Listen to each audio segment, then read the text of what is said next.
किसी मुख पर एक मगरूर बादशाह हुकूमत करता था।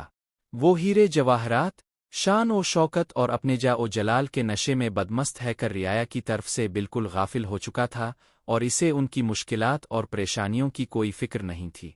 कुछ लोग इसके लिए बद्दुआएं करते तो कुछ इसके लिए हिदायत और नेक तौफीक के तलबगार भी होते।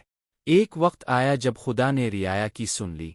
हुआ ये कि बादशाह एक दिन निहायत शान और शौकत से सिपाहियों के लाओ लश्कर को साथ लेकर शिकार पर निकला। जंगल में इसे एक हिरन नजर आया। इसने इसके पीछे घोड़ा दौड़ा दिया। हिरन का ताक़ुब करते हुए वो बहुत दूर निकल आया और रास्ता भटक गया। वो अपने मुहाफिज दस्ते और तमाम दरबारियों से बिछड़ गया था। उधर उन्होंने बादशाह को बहुत ढूंढा लेकिन घने जंगल में मायूसी के सवा कुछ हाथ न आया और यूं भी रियाया की तरह बादशाह के सिपाही और दरबारी सभी इसकी अक्ल और गुरूर से तंग आ चुके थे। उन्होंने अपने फरमा रवा की तलाश बंद कर दी और वापस लूट गए।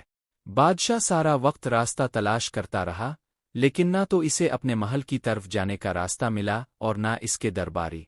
इस दौड़ धूप में इसे प्यास लगने लगी मगर कहीं भी पानी नहीं मिला। मीलों चलने के बाद इसे बहुत दूर एक झोंपड़ी नजर आई तो वो खुशी से पागल हो गया। इसने सरपत घोड़ा दौड़ाया और झोंपड़ी तक जा पहुंचा। वहां एक बुजुर्ग बैठे इबादत में मशगूल थे और एक तरफ कोने में पानी का घड़ा रखा था।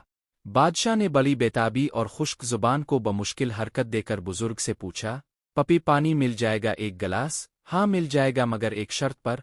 बुजुर्ग की पुरजलाल आवाज झोंपड़ी में सुनाई दी, मुझे हर शर्त मंजूर है, मैं इस सल्तनत का हुक्मरां हूं, पपे पानी पला दो।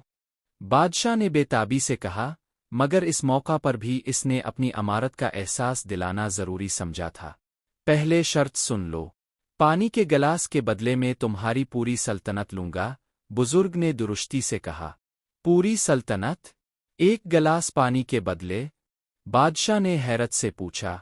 बुजुर्ग ने करख्त लहजे में कहा, हाँ मंजूर है तो ठीक वरना यहाँ से चले जाओ और मुझे इबादत करने दो।